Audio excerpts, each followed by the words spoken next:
आदिवासी समाज के संघर्ष की कहानी। बंजो ओना रे बंजा, ओना रे आना रे ओना रे बंजा।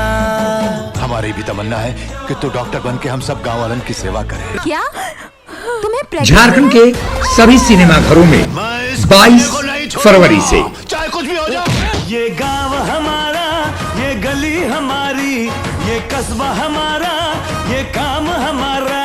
जातिवाद को हमें घर घर में फैलाना है। आज के बाद इन जैसा कोई भी आया तो उसका यही अंजाम होगा। It's not a question of good and bad. It's a question of win and defeat. ये धरती हमारी। पहले शांत हो जाइए, आराम से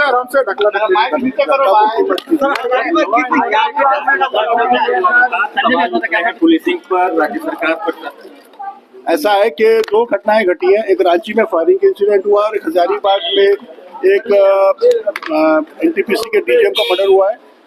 जहां तक पहले केस का बात है, वो केस डिटेक्ट हो चुका है, सारे क्रिमिनल्स को आइडेंटिफाई हो चुके हैं। हम लोग बहुत जल्दी विदिन 2 to 3 डेज सभी को पकड़ेंगे। नंबर 1, हजारीबाग वाला इंसिडेंट है, वो अभी तक क्लैरिटी नहीं आई है कि क्यों उसको मारा गया, किसने मारा गया है। हमारी टीम लगी हुई है और हमने इसमें एक SIT बनाई है और SIT के द्वारा जांच की जा रही है, उसको हम लोग पकड़ेंगे। 2 बातें। तीसरा, हम लोगों ने मैंने अभी SP ATS को निर्देश दिया है, एक BNS के अंदर नया धारा 111 जो कि ऑर्गेनाइज्ड क्रिमिनल्स पे वर्क करने का, जिसमें प्रोविजन और पावर पुलिस को है। उसमें कल हम लोगों ने एक अमन साव गैंग के 30 लोगों पर FIR किया है। अगले चंद दिनों में हम सभी को पकड़ेंगे, सभी को जेल भेजेंगे। तो जितने क्राइम हो रहे हैं झारखंड में, सारे के सारे एक मैक्सिमम जेल के अंदर से प्लान किए जा रहे हैं, ऑर्गेनाइज किए जा रहे हैं। हम लोग काफी प्रयास कर रहे हैं जेल में की गतिविधियों को रोके। कुछ लोगों को हमने जेल ट्रांसफर भी करवाई है। हम लोग और प्रयास कर रहे हैं। जेल में छापामारी भी हुई है, कल सिमडेगा जेल में छापामारी हुई है, आज हजारीबाग जेल में छापामारी हुई है। मैं उम्मीद करता हूं कि अगले चंद दिनों में हम लोग इस पूरे में इसका खुलासा करेंगे और सभी अपराधियों को पकड़ेंगे। जेल से क्यों जाति करके जेल से हो रहा है, कहाँ इसमें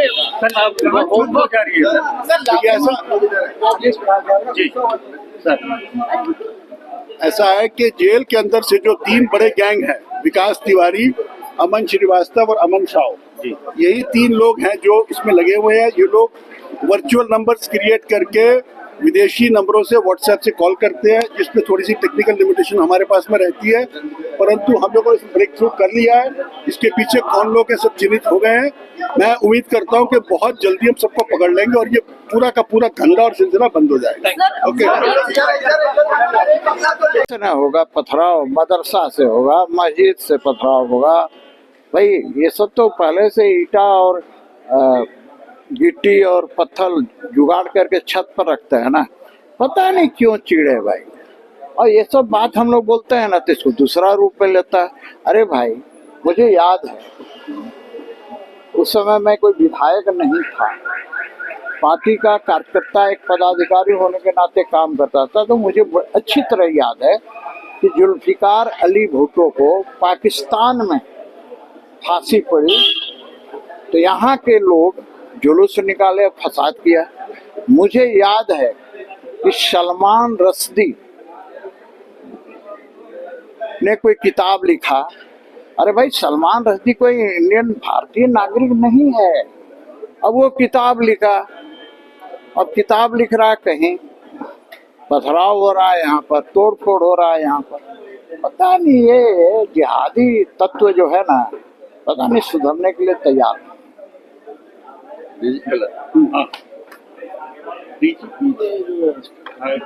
जेल से जो है, देखिए मैं फिर कह रहा हूँ कि भाई आपके हाथ में कानून व्यवस्था संभालने का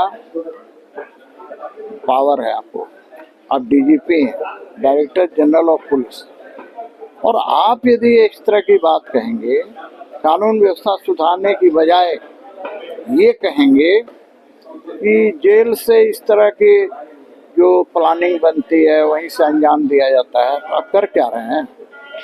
आप सुना किसको बोल रहे हैं? भाई रोज चैन लुटा रहा है रांची में, रोज हत्या हो जा रही है, रोज गोली मार दी जा रही है। आपने देखा होगा DGM को मार दिया गया ना, हजारीबाग में। यहाँ पर विपिन मिश्रा कोयला व्यवसायी को मारा गया गोली।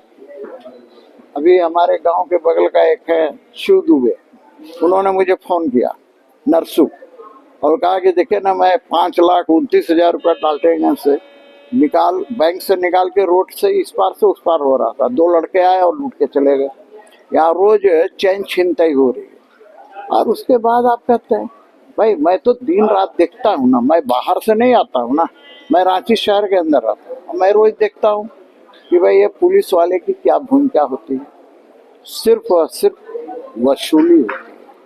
इस पर कौन लगाम लगाएगा? ये लगाम लगाने की जिम्मेदारी किसकी है?